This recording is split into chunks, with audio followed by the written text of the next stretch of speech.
네, 시선 인터뷰 오늘 2부 유튜브 라이브로 넘어왔습니다. 우리 사회 현안을 법률 전문가의 눈으로 바라보는 시간, 세상 돋보기 시간입니다. 문호세 변호사와 함께합니다. 안녕하십니까? 안녕하십니까? 네, 오늘은 스토킹 처벌법 주제를 정했는데 맞습니다. 김건희 여사와 최재형 목사로 잡았습니다. 네, 요즘에 이제 저로서는 굉장히 궁금한 주제이기도 하고 저도 궁금합니다. 어떻게 진행이 될지 굉장히 궁금한 사안이라서 한번 이야기를 해보면 어떨까 하는 생각이 들었어요. 아주 잘하셨습니다. 정말 궁금해서 그렇습니다. 아마 보고 계시는 시청자분들도 궁금하실 거예요.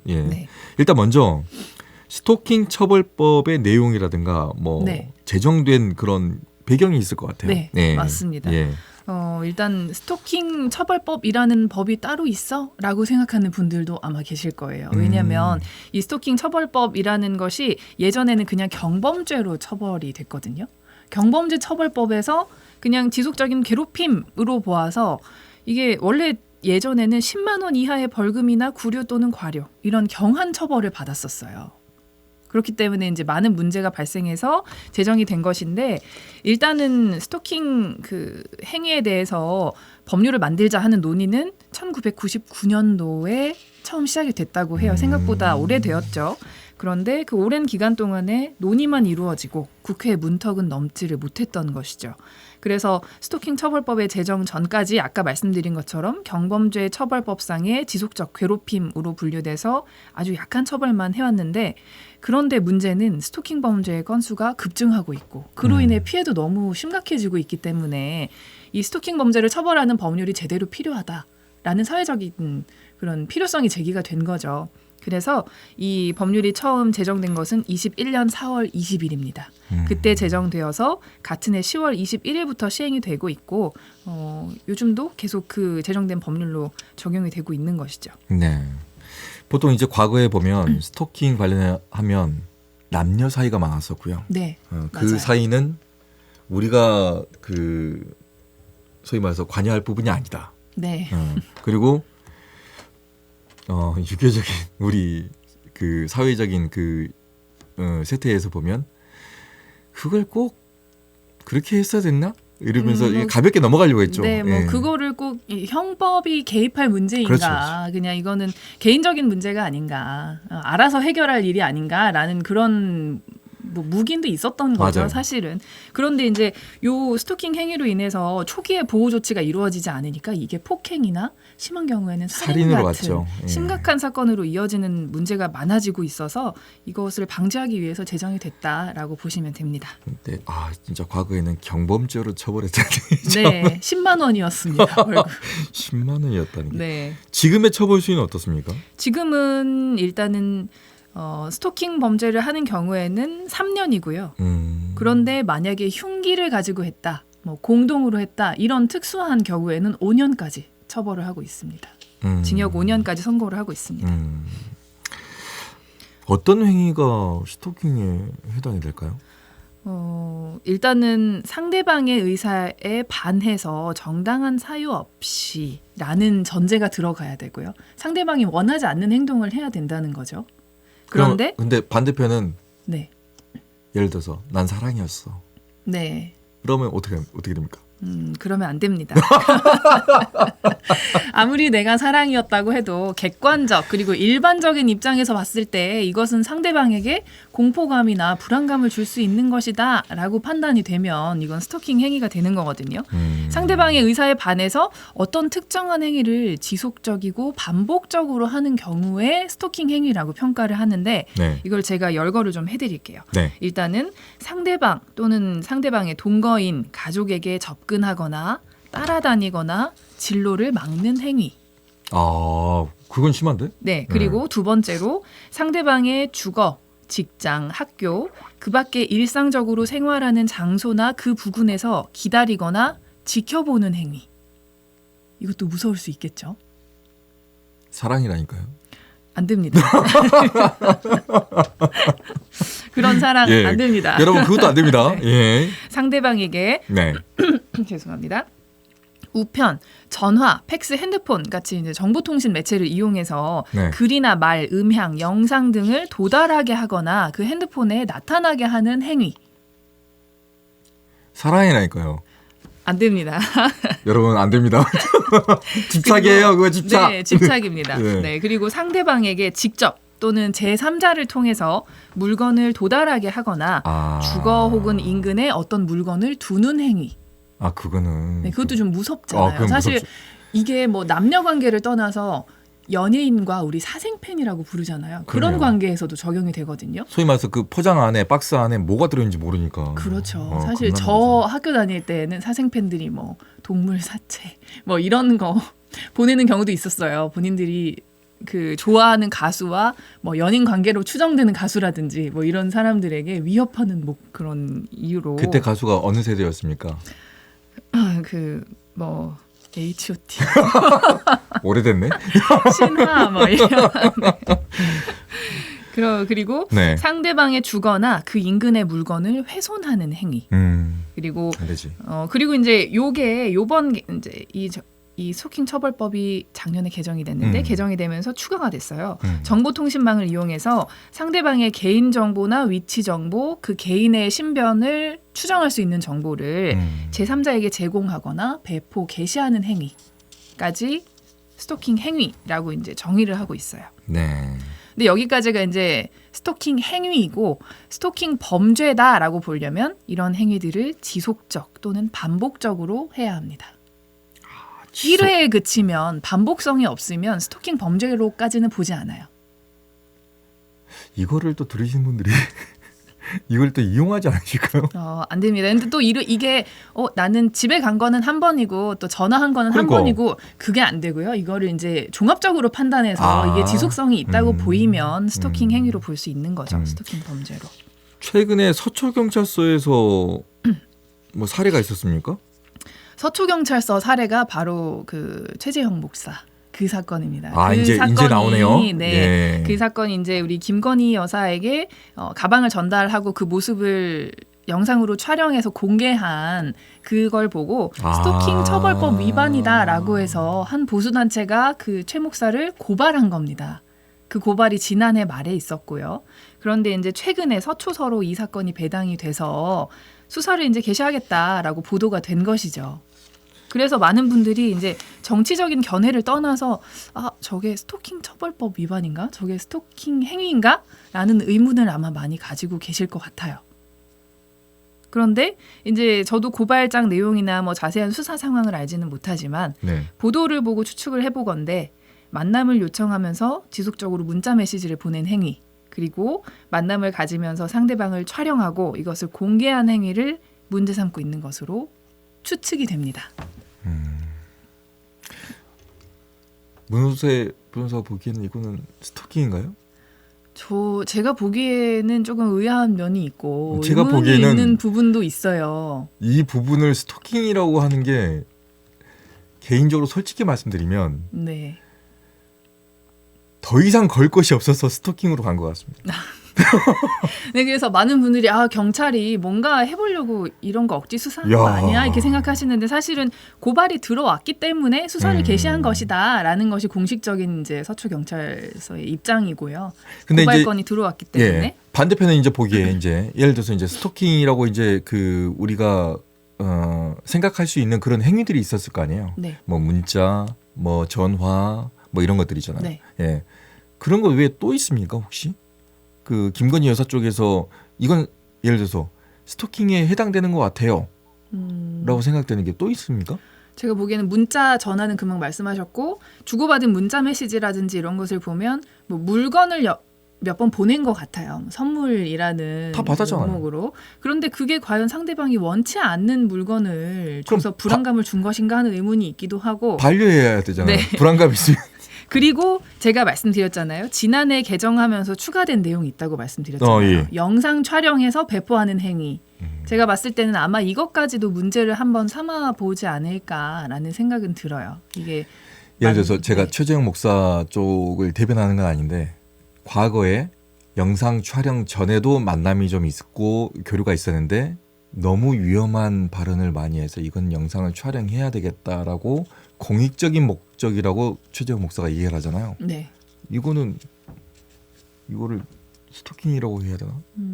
사실은 스토킹은 처벌법이 제가 말씀드렸다시피 21년도에 제정되어서 지금까지 시행이 되고 있잖아요. 그래서 그 사례라든지 이런 것이 다른 범죄 행위에 비해서 많이 이렇게 성립이 되어 있지는 않아요. 그래서 이게 뭐 공익적인 목적이었다라는 이유로 이것이 뭐 위법성이 조각될 수 있는지 이런 부분에 대해서는 판례 성립이 안 돼 있기 때문에 선례가 많이 쌓여 있지 않아서 저도 지금 말씀드리기는 어렵지만 확실히 말씀드리기는 어렵지만 제가 이제 이후에 말씀드릴 게 과연 그 불안감이나 공포심이라는 것을 어떻게 판단할 수 있는가라는 판단 기준이 있거든요. 우리 대법원이 이제 판단 기준으로 삼고 있는 그 기준들이 있는데 과연 이 사례에서 우리가 이제 지금 고발장 기재로 피해자로 되어 있는 김건희 여사가 과연 공포심이나 불안 그 감을 느낄 수 있는 상황이었을까? 라는 것에 조금 의문이 있고 아마 많은 분들이 그 부분에 의문을 가지실 것 같습니다. 영상을 보신 분들이 다 느끼실 겁니다. 공포심을 느끼고 있었는지 아닌지는. 근데 이제 그 말씀하셨잖아요. 네. 스토킹 범죄 관련해서 이제 판례가 있을 거 아닙니까? 네. 그걸 좀 들어주십시오. 그러면. 네. 판례 행위를 한번 들어드릴까요? 일단은 그 전에 제가 시간이 아직 좀 있으니까 실제로 공포심이나 불안감을 그 피해자가 느껴야 하는가? 아니면 느낄 만한 상황이었으면 되는가?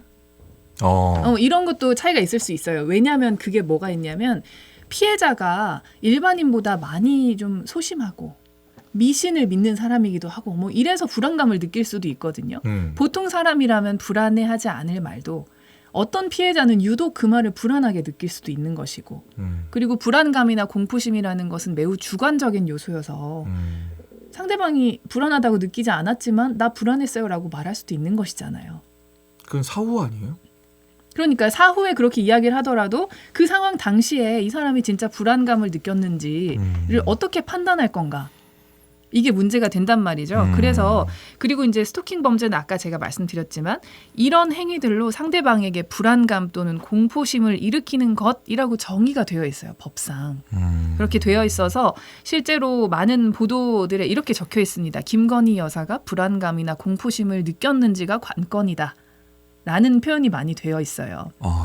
그런데 그래서 제가 이 부분을 한번 말씀드리고 싶은 게 같은 행동이라도 행위자와 피해자의 관계, 뭐 당시의 상황, 피해자의 성격 등에 따라서 이 불안감이나 공포심을 느끼는 정도가 다르니까 과연 이것을 어떻게 판단할 수 있는가? 우리 대법원은 그 개인이 실제로 느꼈는지를 중시하는지 아니면 객관적 일반적 상황에서 느꼈을 법하다라면 인정을 하는지 이걸 좀 먼저 설명을 드리고 싶어요. 저는 그 영상을 보면서 불안감은 전혀 못 느꼈습니다. 네. 제 만나는 장면에서는 사실 불안해 보이지는 않아요. 여러분 그런데 순전히 개인적인 생각입니다. 네. 만나는 장면에서는 그 영상상으로는 보이지 않는데 제가 말씀드린 것처럼 사후에 이 영상을 배포하고 하는 행위 자체를 문제 삼는다면 그 사후에 이 영상으로 인하여 불안감을 느낄 수는 있겠죠.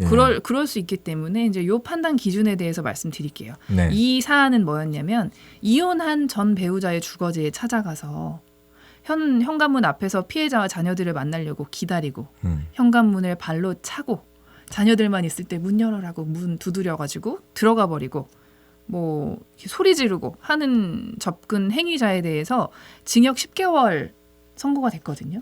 그리고 대법원이 이 판결을 이제 확정을 했고요. 구속이 돼버렸어요? 그래서 네, 징역 10개월. 네. 스토킹 처벌법의 처벌 수위가 생각보다 강합니다. 강하네요. 네. 해당 판결문에서는 어떠한 행위가 객관적, 일반적으로 볼 때 상대방으로 하여금 불안감 또는 공포심을 일으키기에 충분한 정도라고 평가될 수 있다면 현실적으로 상대방이 불안감 내지 공포심을 갖게 되었는지 여부와 관계없이 스토킹 행위에 해당한다. 라고 했습니다. 그러니까 실제로 상대방이 그런 걸 느끼지 않았더라도 일반인의 관점에서 봤을 때 그렇게 느낄 만한 상황이었다고 하면 그러면 스토킹 범죄의 성립을 인정하겠다라는 것이거든요. 그렇네. 그 감정적으로 내가 느꼈어요, 안 느꼈어요가 아니라 그냥 그 행위 자체에 대해서 그냥 그렇죠. 그 행위 자체가 일반인의 시각으로 봤을 때에도 공포스러운 상황이었는지 이걸 판단하겠다는 거거든요. 여러분 그러니까 조심하시라는 얘기입니다. 네. 여러분. 그런데 이제 요때 모든 관계를 일률적으로 볼 수는 없겠잖아요. 네네. 그렇기 때문에 행위자와 상대방의 관계, 서로 지위가 어떤지, 그리고 성향이 어떤지, 왜 그런 행위에 이르게 되었는지, 어떤 행위를 한 것인지, 그리고 그 당시에 행위자와 상대방이 언동을 어떻게 했는지, 뭐 주변 상황이 어땠는지 이런 전후의 여러 사정을 종합해서 판단해야 한다라고 하고 있어요. 다른 사례가 또 있습니까? 스토킹 범죄 사례 좀 궁금하시죠? 예. 스토킹 판결 중에서 좀 주목할 만한 판결을 몇 가지 말씀드리면요. 일단 스토킹으로 복역한 뒤에 출소한 40대 남성이 자신의 옛 연인의 SNS 계정에 2차례 팔로우를 요청했습니다. 네. 그리고 발신자 표시 제한 상태로 전화를 하고 메시지도 아마 발송한 것 같아요. 이런 사안에서 징역 8개월의 실형 선고됐습니다. 이것만으로? 네. 그러니까 두 차례 팔로우를 요청하고 아마 SNS 메시지 발송하고 발신자 표시 제한으로 계속 전화하고 이런 행동들이 종합적으로 봤을 때 이것은 심각한 스토킹 범죄다라고 한 거고, 그리고 이분은 이미 이 연인에 대한 스토킹 혐의로 복역을 한 다음에 출소했는데도 불구하고 반복해서 또 이런 행위를 했기 때문에 그 평가상 죄질이 나쁘다라고 된 것이죠. 그렇죠. 그리고 전 여자친구의 언니에게 발신자 표시 제한 상태로 4,000회가량 전화를 하고 SNS 메시지를 발송한 피고인에게 징역 8개월에 집행유예 2년 그리고 사회봉사 선고된 사례가 있습니다. 네. 그리고 상대방에게 전화를 막 했는데 상대방이 받지 않았어요. 네. 그리고 부재중 전화 몇 통이라는 것만 있습니다. 네. 그럼 이거 과연 스토킹 범죄 될까요? 될 것 같습니다. 맞습니다. 될 것 같아. 될 것 같아. 이제 이런 식으로 말하면 다 될 것 같아 이제. 사실은 원심에서 2심 항소심까지는 부재중 전화 표시만으로는 뭐 위협이나 불안감 조성이 아니다. 왜냐하면 통화를 한 것이 아니기 때문에 스토킹 범죄에 해당하지 않는다라고 판결이 났어요. 그런데 대법원이 뒤집었습니다. 그래서 실제로 통화가 이루어지지는 않았더라도 벨소리가 울리게 하거나 부재중 전화 문구가 표시되도록 해서 불안감이나 공포심을 일으켰기 때문에 스토킹 행위에 해당한다.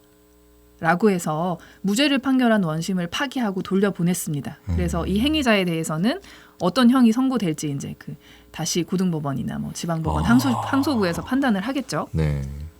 그리고 지금까지는 사실 연인 관계에서 일어난 것들, 남녀간, 네, 그러니까 연인간, 네, 뭐 이런 거잖아요. 뭐 이런 애정 관계를 기반으로 한 그렇죠. 이런 관계를 소개해드렸는데 스토킹이라는 것이 꼭 그런 관계에만 국한되는 것은 아닙니다. 그래서 대표적으로 요즘에 층간소음 문제로도 갈등이 많으신데요. 와, 그게 해당이 되는 거예요? 이 사안은 층간소음 관련한 사례니까 여러분들 좀 알아두시면 조심하셔야 되는 사례인 거죠. 층간소음에 불만을 품고 도구로 벽과 천장을 두드리는 등 한 달간 31차례 소음을 낸 피고인에게 징역 8개월에 집행유예 2년이 선고된 사안이 있습니다. 그러니까 여러분 많이 하시잖아요. 층간소음 보복 방법 해서 뭐 스피커를 댄다든지 고무망치로 두드린다든지 이런 거 있으신데 이런 거 잘못하시면 스토킹 처벌법으로 처벌받으십니다. 예. 이거 외에도 그리고 실제로 제가 관련했던 사건 중에서도 있었어요. 이웃 관계에서 이제 시골 마을에서 이웃 관계인데 이웃 간에 갈등이 생겨서 문자를 계속 보내신 거예요.